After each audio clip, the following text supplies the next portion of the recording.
Hey everyone, it's Stevie Collier with the Fantasy Fiends podcast, and I'm here with the beautiful, the grand Andy Peliquin. And today we have JT Williams, the narwhal hunter. Trainer, excuse me. He doesn't kill narwhals. Careful now. You anger the gods of my world. AKA his wife. And I don't want her to come hunt me down. That's very true. She's probably read some Savisk stories on, I'll probably end up at chapter 19 in Jeremy's new books. But I'm coming at you from my work. It is, I am building fishing lights and taking care of very, very old white people. So what? Like John Smith's, I had Richard White. I had John, I don't know, Smith. But like when you talk to them on the phone, they're like, I ordered my fishing light yesterday. Why ain't it here? And I'm like, do you not know what's going on? And the United States Postal Office doesn't work like that, sir. But anyway, so that's what I'm doing, and I'll be here a while. But I'm still here with you today, and I'm glad everything's working. Apparently, my audio is still good. Andy, JT can still see me and hear me. Today we have a great episode, and mostly it's going to be me trying to keep Andy and JT from hurting each other. So stay tuned, because these are some assassin people up in here. JT, you've been on twice now. This is your third time? Third time, yeah. It gets better and better, I guess. Yeah, and your hair gets longer and longer, too. Yeah, the first podcast, that was back when I was still working as a paramedic. So, it was you get up at 3 a.m, and it was just easier to have it all short. But so, are you going to do the full long Elvin style now? I might. I don't know if I call it Elvin though. I might need to go with more of the dwarven because this grows out pretty fast. Okay. So, yeah, go for a more rougher look. Yeah, I feel like you change every time I see you. I do. I mean, this time I have a narwhal. I mean, yeah. What's next? So, do you miss being a paramedic? Aspects of it, I don't miss I don't miss the uncertainty of it in the sense of I don't know how busy I'll be. I don't miss the sleepless nights and being away from my wife and kids, almost all the time because I was working so much overtime. But you say all that, but decapitation and dead bodies, it wasn't one of them. And I'm like, that's my number one why I'm not a paramedic. Nope. No, this is something only other paramedics and those in emergency medicine will understand. You don't get a code for a while and you start kind of missing it. Like, I haven't had a code in a while. I got to push drugs and intubate and all that kind of stuff. And you do start missing that kind of thing. That's, whenever my grandma went into a coma and we had the paramedics there, it's crazy how you see them as literal gods walking through your home. And you're like, these are the only people right now that could keep my grandma's soul in her body. And they're really, what just blew my mind was the calmness and the kindness that we got. And I was just blown away. And they're like, yeah, go ahead and do this. And I'm like, how the hell do they know how to do all this stuff? She's dying. And you're just like, you're so calm. It was pretty cool. I'm freaking out. Everyone's freaking out but them. That's kind of the rule, the unwritten rule. I mean, even, police, firefighters, they can all be freaking out. You've got to stay calm. You've got to be the person that's calling the shots and staying calm. The worst thing in the world is a nervous or frantic paramedic, and they do exist. And yikes. It doesn't do anyone any good. So I definitely don't want somebody like about to put adrenaline in me and like their hands shaking with the needle. I don't know. Is that something you do? Yeah, I mean, but adrenaline. Okay. So I mean, it's adrenaline, but it's epinephrine. It's actually the I don't remember this 100% now, but the brand name of it is it's called adrenaline. But you don't normally so there's different types of different concentrations. The concentration you would use for allergic reaction is a much more potent dose. The type you would use for cardiac arrest, it's in a bigger box. It's actually a lower dose. If you actually took the epinephrine that you give for allergic reaction directly into your vein, it would pretty much fry your heart. So you don't want to do that. Kind of the opposite of what you're trying to do. But honestly, in codes, a lot of times now, probably in the last 6 to 8 years, you're not really going for IVs anymore. You're going straight to a bone drill.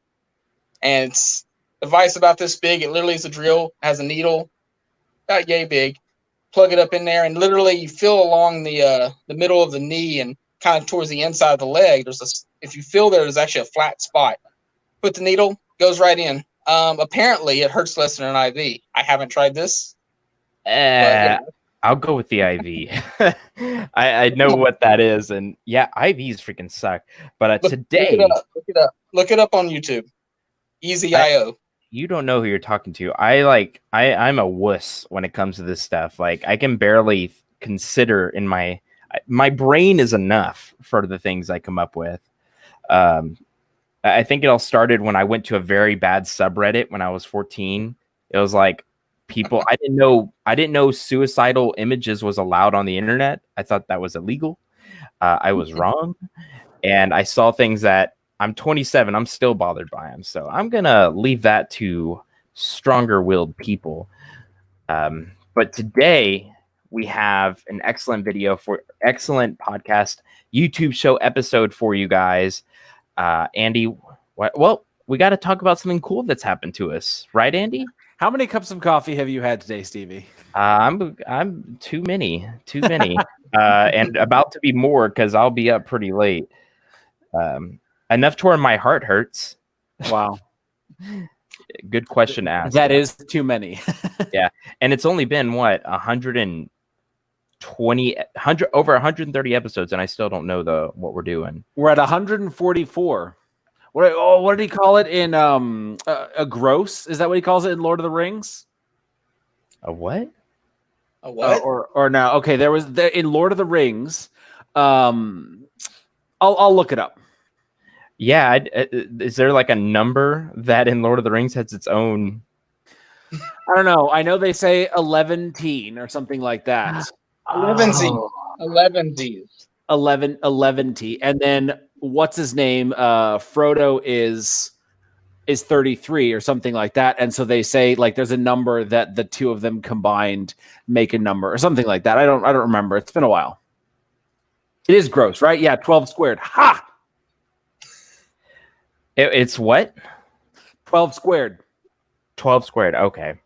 Awesome. So today we are talking about, damn it. No. What is something cool that's happened to us within the past 2 weeks? Something present. Previous. Jesus, Andy, take the mic away from me. Why don't you tell us something cool that happened to you, Stevie?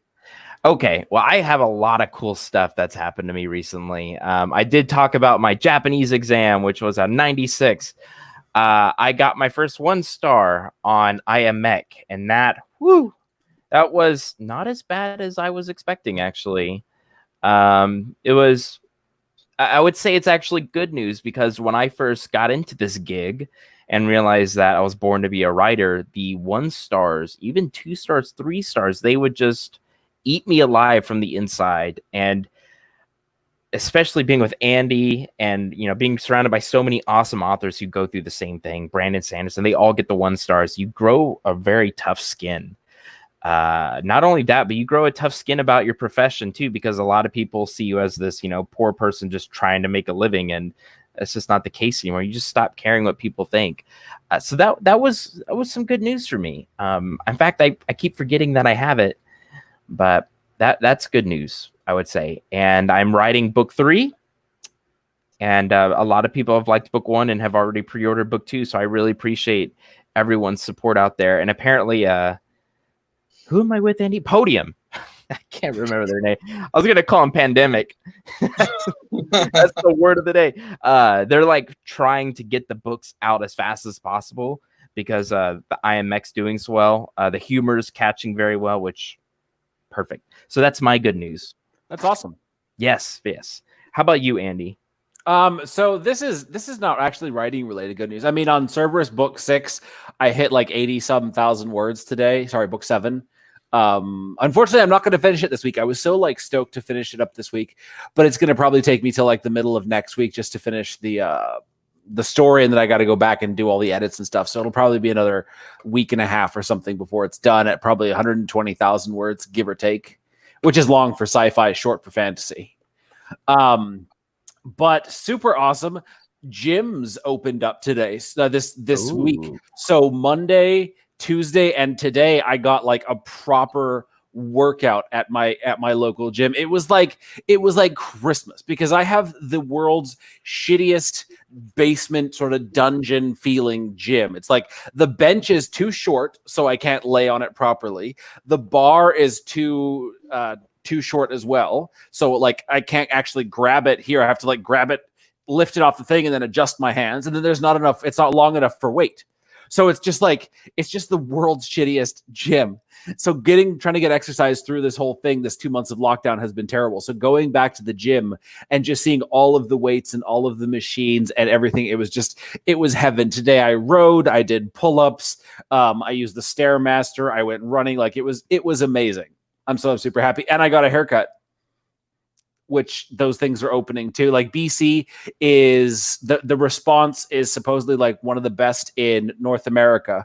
So they managed to control everything, and there have been no new cases. And so things are starting to reopen. In bigger towns like Vancouver or the cities, it's going to be a lot slower. But like here in Kamloops, actually, I went out to dinner last night for the first time in 2 months with someone who wasn't part of my family. Like restaurants are opening. It's really nice. Yeah. Freaking Texas, we have people, going against the whole, social distancing. And they're like packing at the beaches. Like my mom just went on vacation to the beach, but she just wanted to get out of the house, not to like go be around people. And they couldn't go anywhere because there were so many people. And I'm like, this is why Texas is still locked down, everybody. I don't know why you guys are doing this. And I got into an argument with a stranger about face masks because they said, I don't know why you're wearing that. It don't do nothing.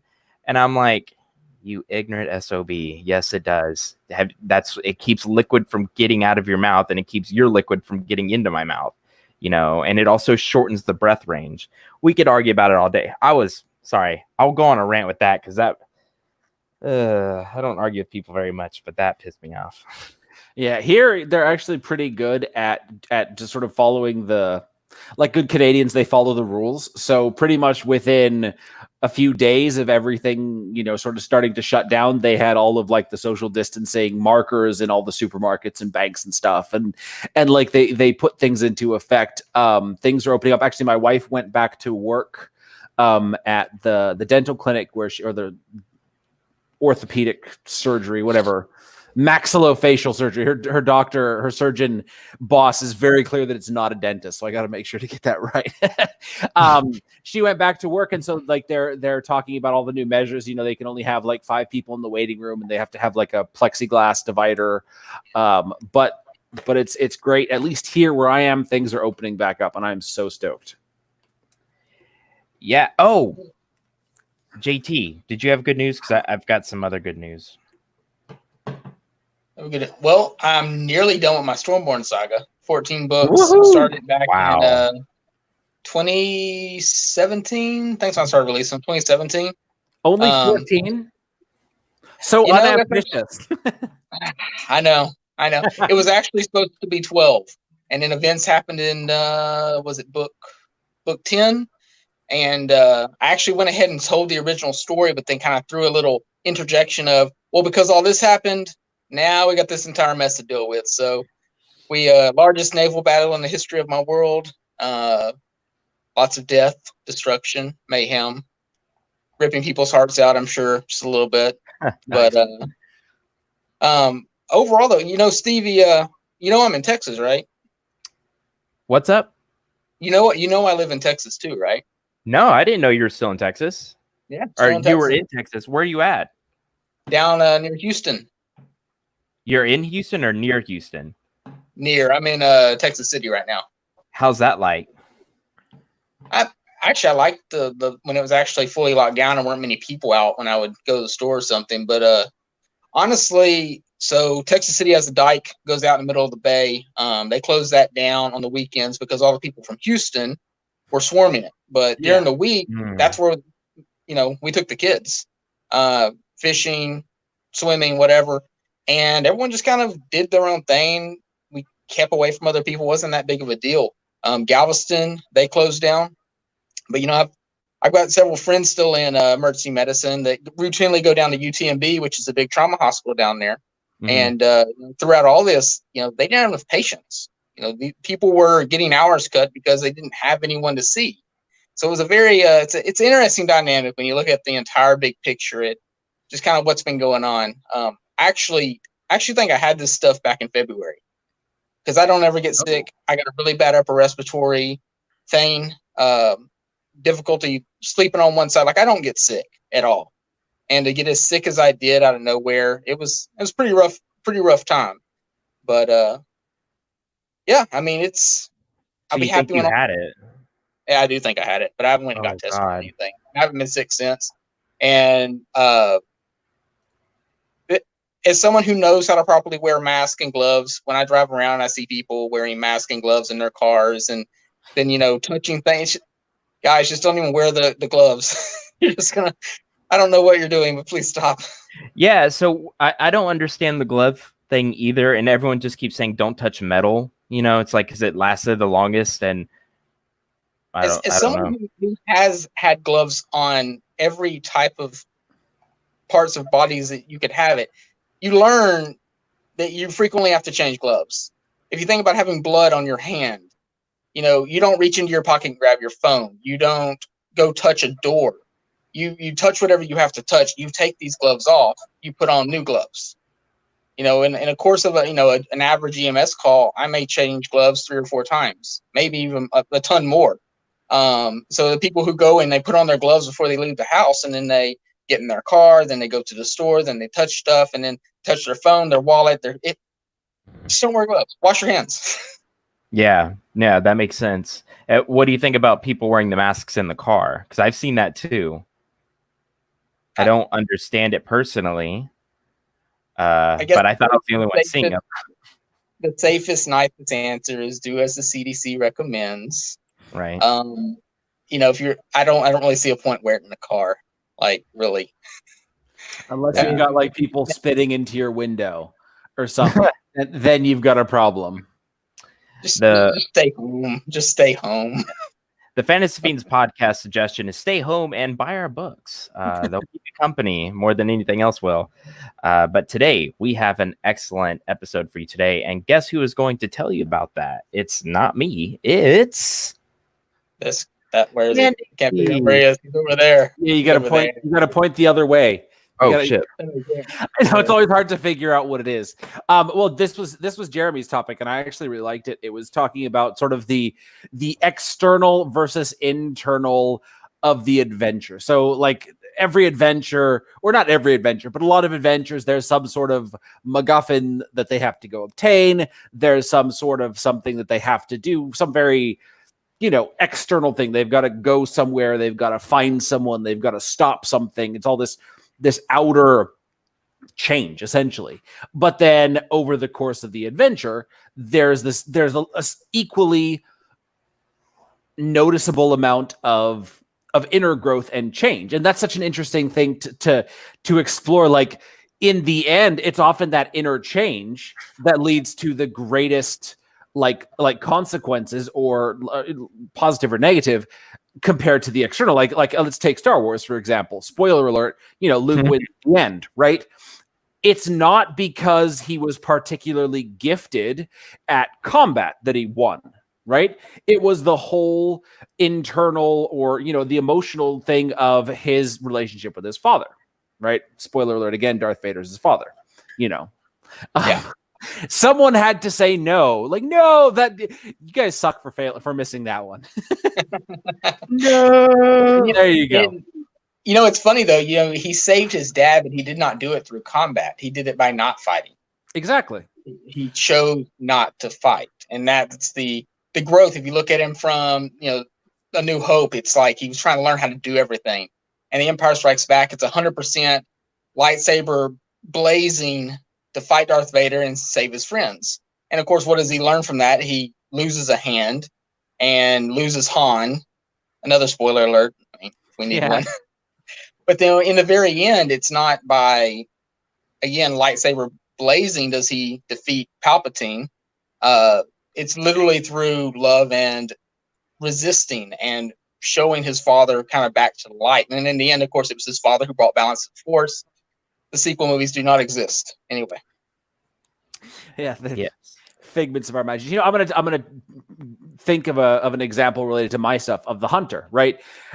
The Hunter, all of the killing and all of the bad guys that he stops and all the demons he's slaying, it changes, right? It affects change. But in the end, it's this decision that he has to make. Obviously, there is some sort of, you know, throw the switch or don't throw the switch kind of moment.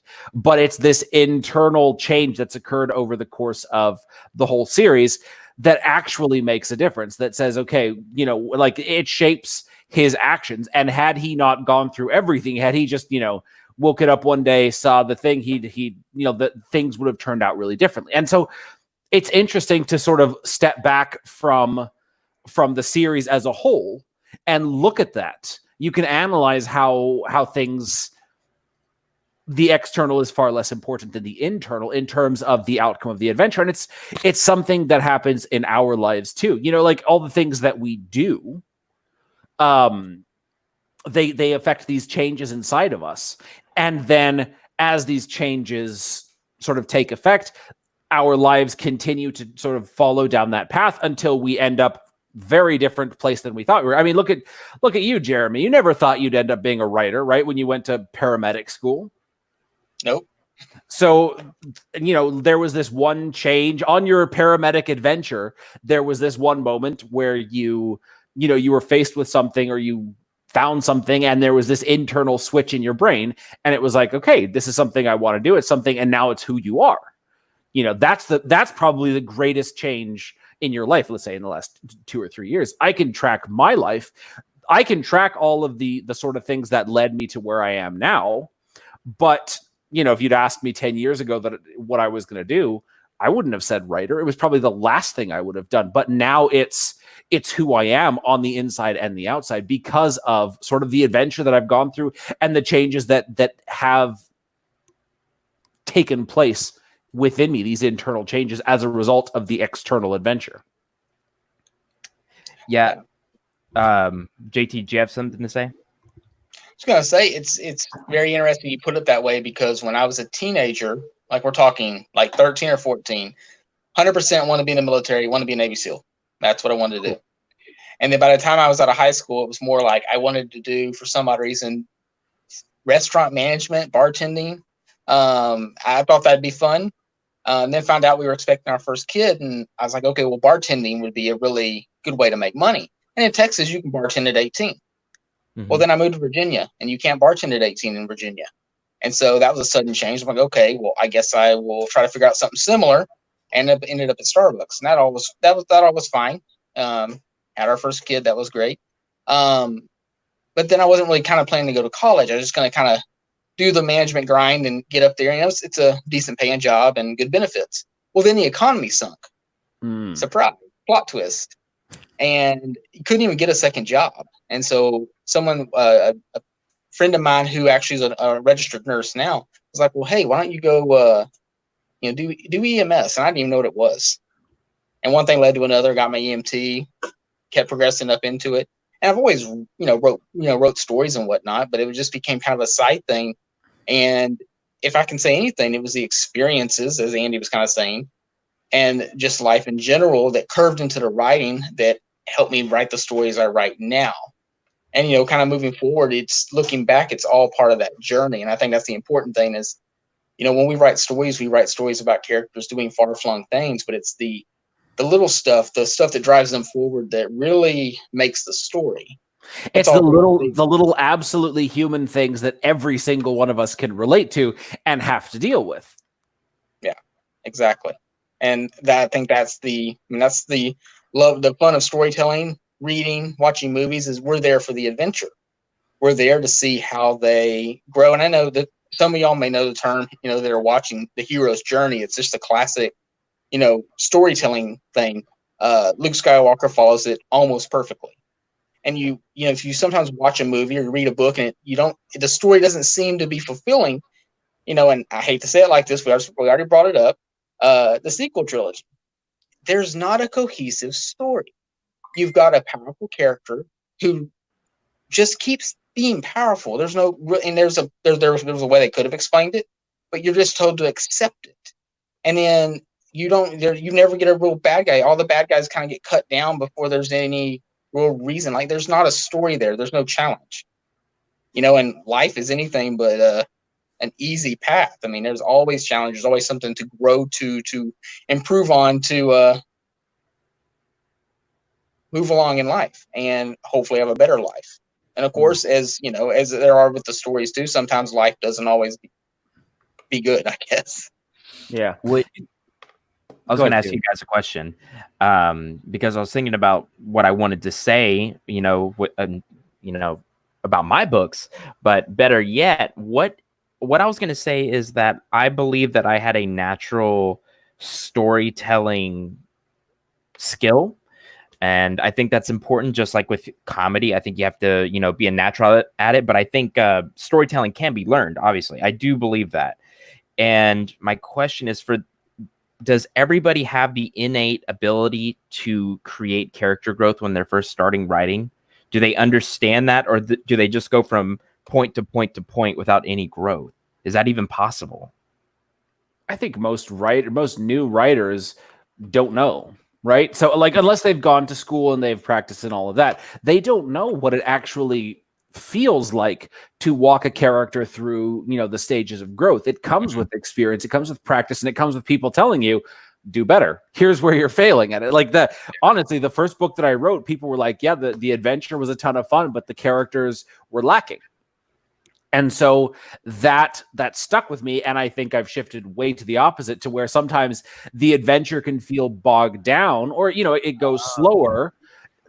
Not bogged down. I'd like to think that by book 30, which is where I'm at, I can write a story without it being bogged down by characters. But honestly, I have spent so much more time in the character moments, like especially the book I'm working on right now, book 7. There's tons of stuff.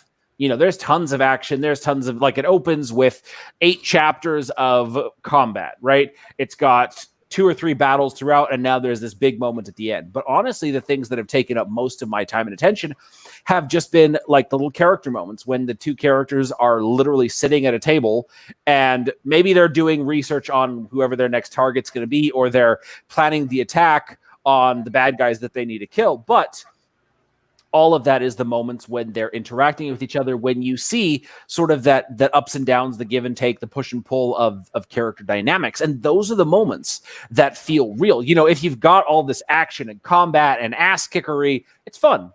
But it doesn't really give you any meat, or you, the reader, and me, the writer, too. I don't have any meat to sink my teeth into when I'm writing it. So like, even when I'm writing combat, no matter how much fun it is, there's still a lot about the characters. You see the character's perspective on it.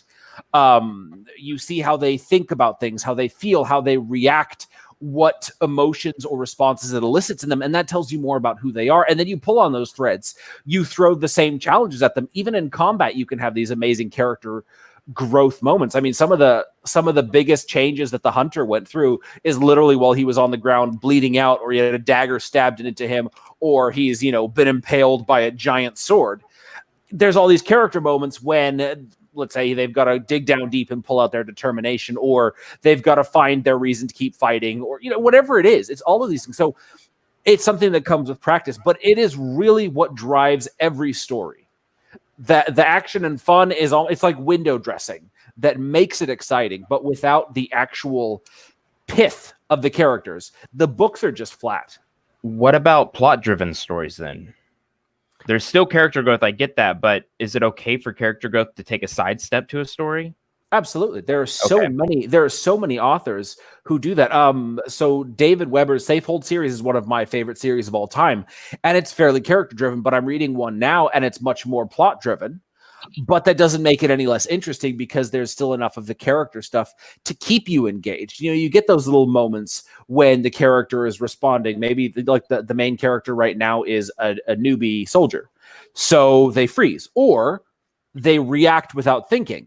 But all of this stuff is part of developing who they are. And really what it is like we're getting a snapshot into this person, into this very real person's life, right? It starts when something interesting happens to them and ends when interesting things stop happening to them, or, interesting for the reader. It's like the happily ever after. You can assume that before the romance began, that person had done nothing of value worth reading in their life. And after the romance, they get their happily ever after moment, nothing else of note really happens.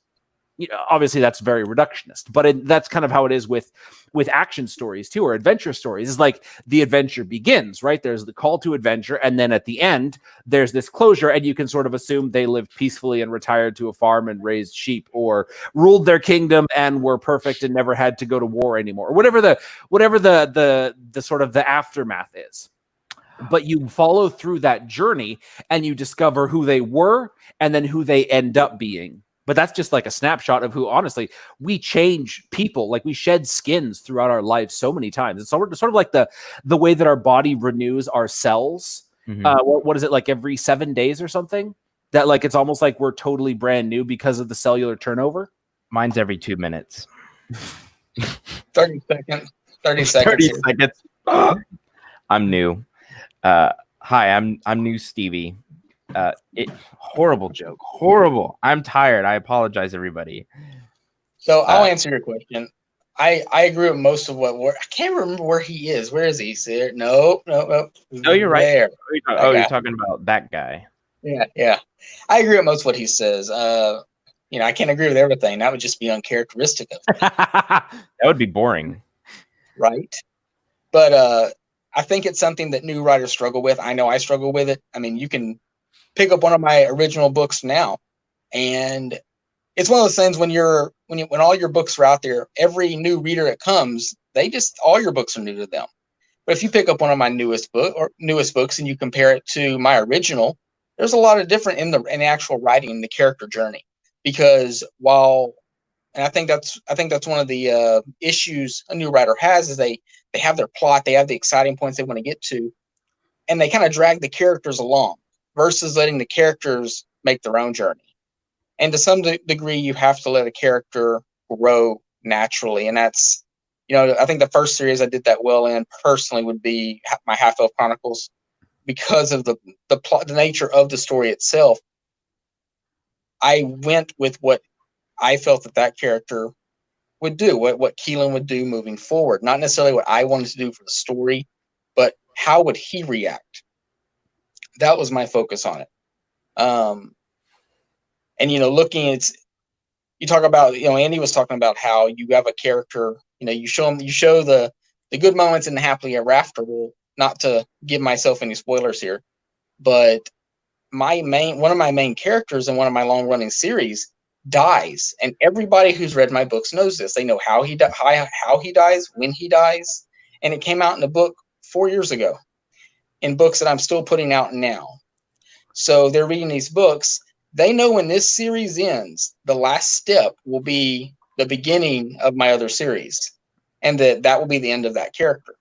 So it's definitely a bittersweet moment as we go through these final books, and essentially I'm setting things up a certain way to where there's greater meaning to his death. It's not even so. If you read the one series, you're like, oh, that sucks, he died. But then if you read this my series I'm finishing up now, you're gonna be like, oh wow, he's died. But that means, and so there's a greater meaning to it, because it's not necessary to the story for everybody to know his backstory. Not right now. But it's fun as the reader, is because you find this one character and it's like, I wonder where he came from. It sounds interesting. Go look at the other books. And so then you see his growth from a very, very young child to almost a super powered level character he is. And then you learn, why does he lose that? Why is he so much different? I don't recommend writing a story like this in the sense of, it's kind of like Star Wars. You have the original trilogy, the prequel trilogy, which kind of steps on the toes a little bit. You used to Obi-Wan Kenobi literally beating the crap out of every droid out there and is awesome. Then you see old man Kenobi, Yeah. It's one of those things. But I think it's something you can learn, Stevie. I think it takes time, and I think it's a mix of, I think the people who go to school, because I don't think any of us here went to actually school for creative writing or anything. Mm-mm. I think learning in school like that can be very beneficial. I think especially if you're trying to get a traditional publishing contract agent, it seems like it's almost a prerequisite in some cases. But I do believe that even those people, they need the practical application, putting it down into an actual story, getting time with those characters, and kind of getting through those drafts. 2, 3, 400,000 words. Doesn't matter how great of a writer you are or poor of a writer. You write another 500,000 words, you're going to be better on that other side. Absolutely. Very true. Very true. I had a question for everybody, but now I cannot remember it. But This it keeps was happening. Well, what's up? I said it keeps happening. Like I talk and then you have a question, but it's cool, man. I want you to be able to say what you're really. My questions are to just really deepen the conversation, because I like to go deep. Andy, take it away from me.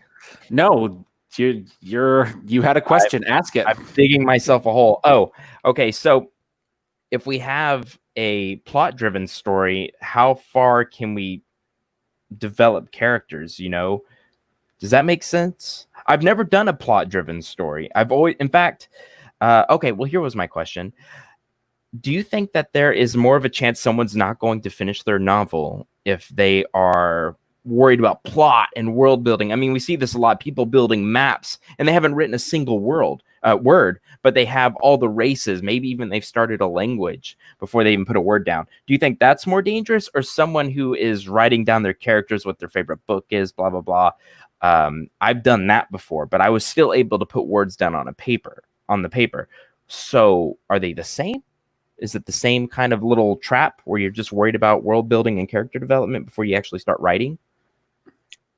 I think that the character, like a character sheet, knowing the little details can be very helpful.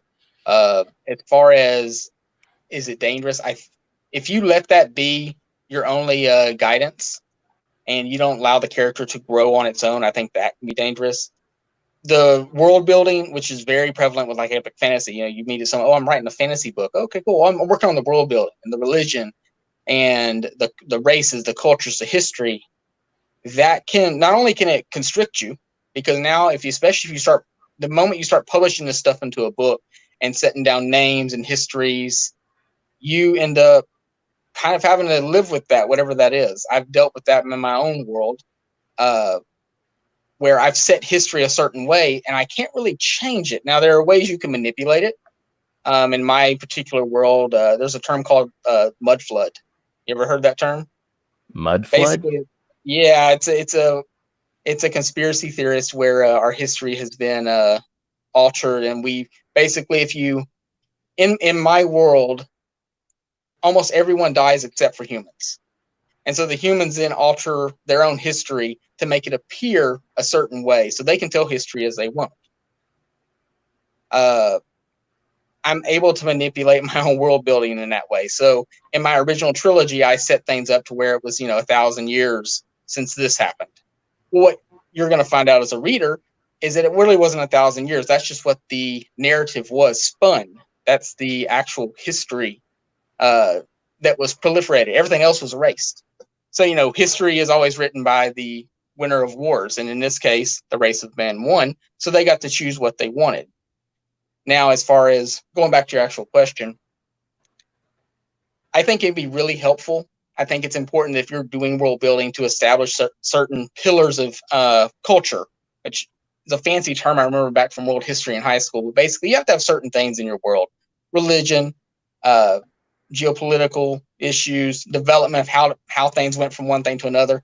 And you can get as detailed as you want to. You can get who discovered iron? How did we go from iron to steel? That kind of thing. Obviously it's not going to be exactly like it was in our own history, but also it's kind of like magic systems. You can do a hard magic system. You can do a softer one in the sense of you don't have to have all the details and all the nuanced stuff. But if you do the hard magic system, you're then restricted by that hard magic system. Mm-hmm.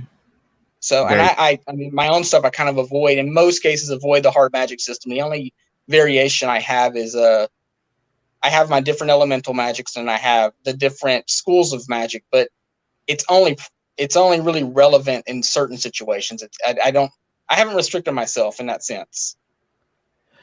Awesome, Matt. Well, I had one last question that has to do with this, and Andy, then we probably have to get into the reading, right? Yeah. And that is, do you believe that character growth is better suited for someone who is a pantser or an outliner? My only argument that it would be pantser, and I don't truly believe this. I believe right now, before I hear your guys' opinions, that they can both be super powerful character development people.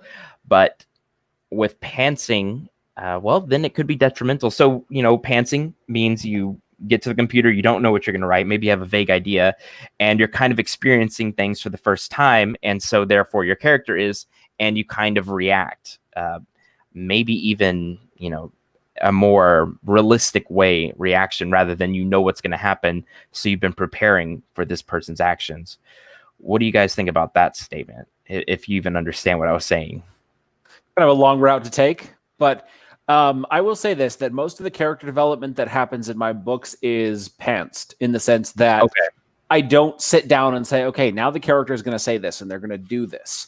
It is outlined, is plotted to a certain extent, but like sometimes I will just say little character moment here, and that's it. Other times things will just happen because it's necessary, or I need some dramatic ending to a chapter, and it just so happens that having a character moment or an argument or some confrontation gives that element of dramaticness, and then as I sit down to write the next chapter, it turns out to be super important. So it's sort of a combination of, say, 75% outlining everything, but then accepting that there's going to be a lot of room for flex, and being prepared and actually embracing that when it comes, because some of the best things that have ever happened in my series have just come up absolutely spur of the moment. I'm sitting down and writing, and holy shit, this idea hits, and it just works.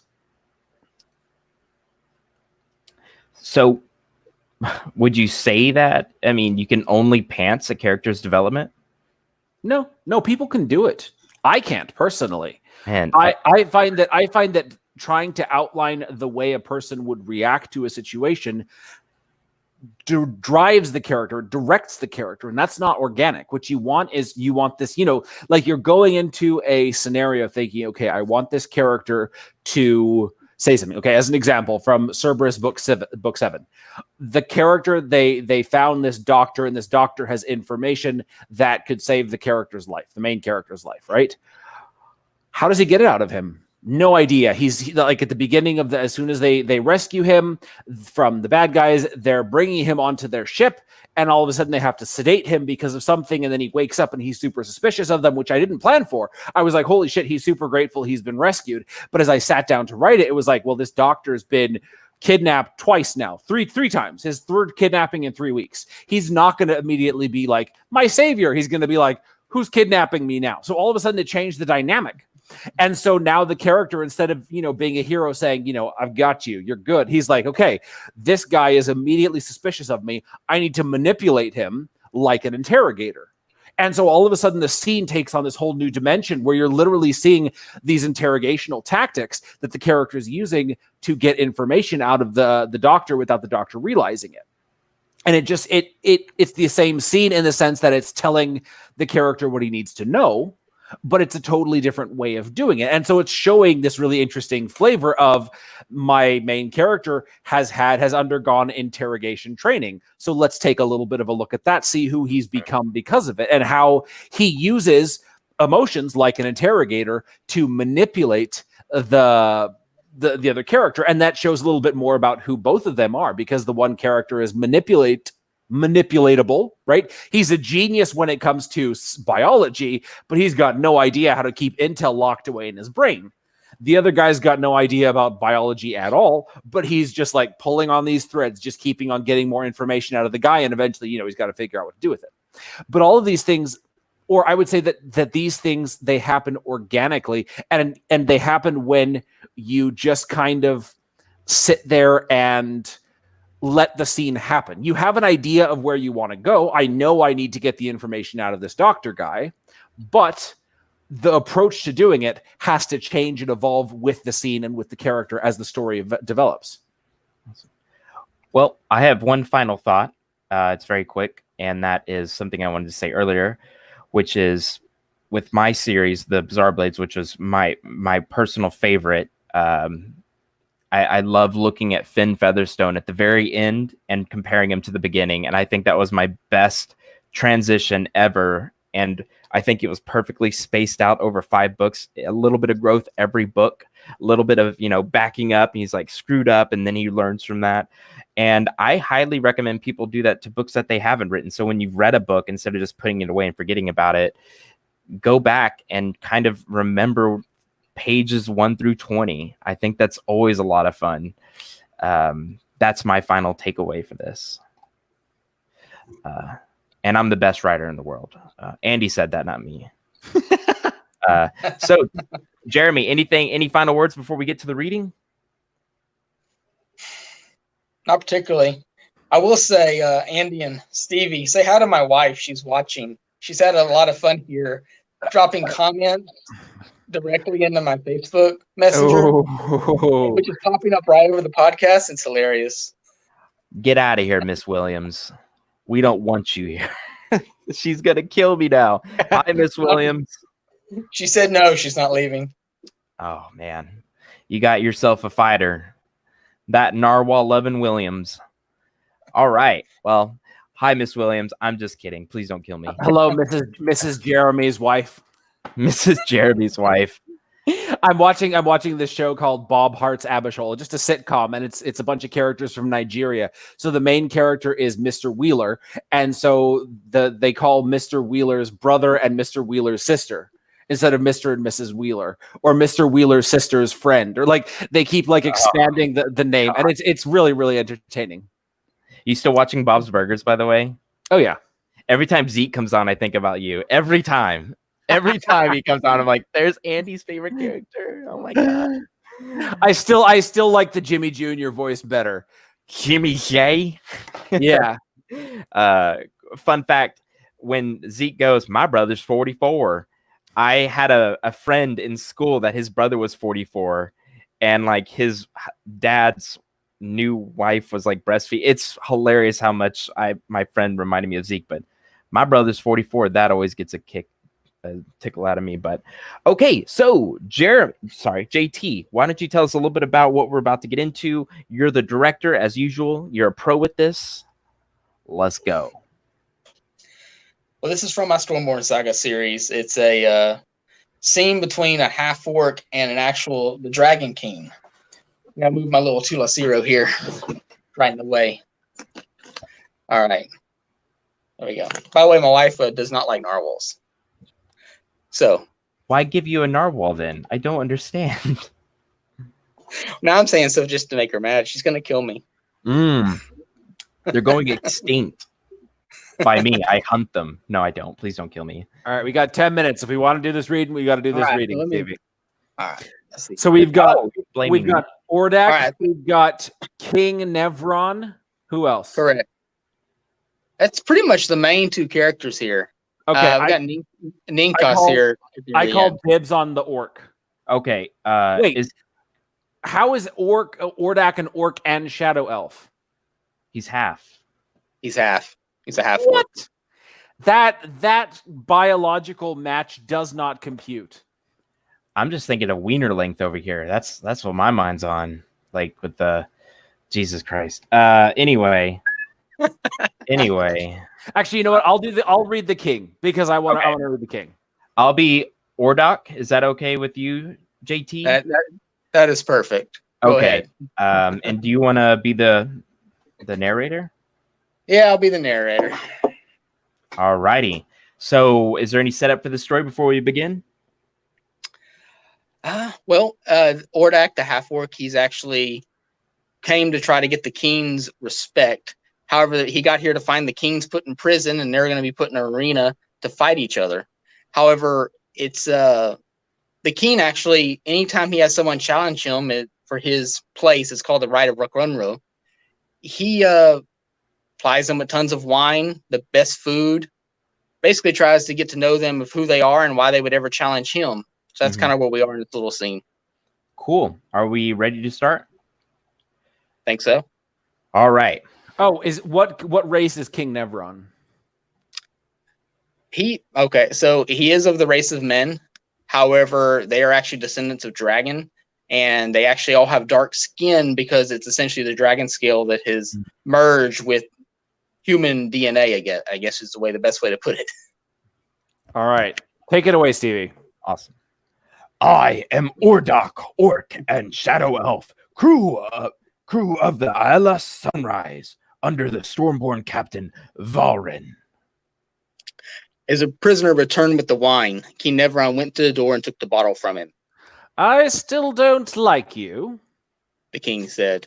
Tell your king he is a piss-poor holder of a right of Racunro. Make sure you told him I said so. Oh, okay, I will. I will, master. King Neveron laughed as the man slowly squirmed away. Fish in a trap don't even know their ruler or master. As King Neveron popped open the bottle of wine, he laughed.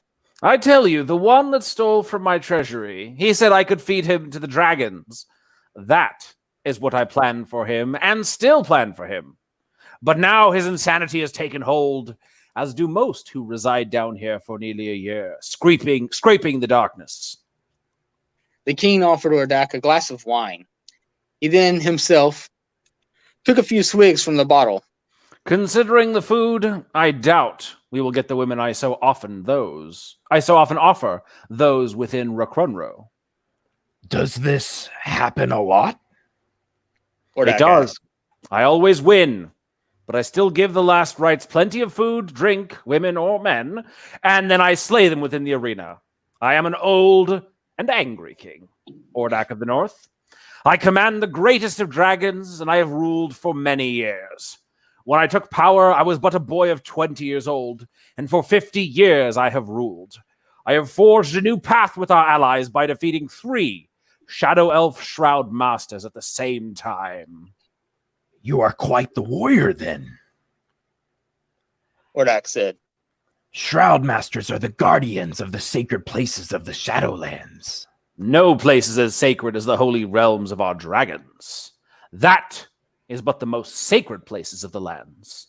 As long as I rule, my people will rise. The king took another swig from the bottle as Ordok drank some of the wine. So now what? Ordok asked. You plan to kill me or what? We will escape this rotten cell, dear Ordok. Upon the arena, I have already hatched a plan, but the key will be convincing my people, for they and the dragons they ride have all been betrayed. I hope you are ready for a fight, for we must wait for the opportune moment in Racunro. At that moment, when it seems you have won and I am near death, we will strike. All must be ready. Night fell, and with it came more rats than Ordok had expected. As he and King Neveron spoke of much in regard to where Ordok came from, the king had an interest in Valrin. I tell you, invoking Racunro under normal circumstances would have meant your death. But you tell me much of this Dwemer boy. It is interesting to me. I have heard of Aklo and felt the world tremble, but you tell me it was a city? Most interesting. Yes, Ordok said, now in his 5th rather large glass of wine. Yeah, but most of my time was spent guarding a race called the Delkins. I became like their god.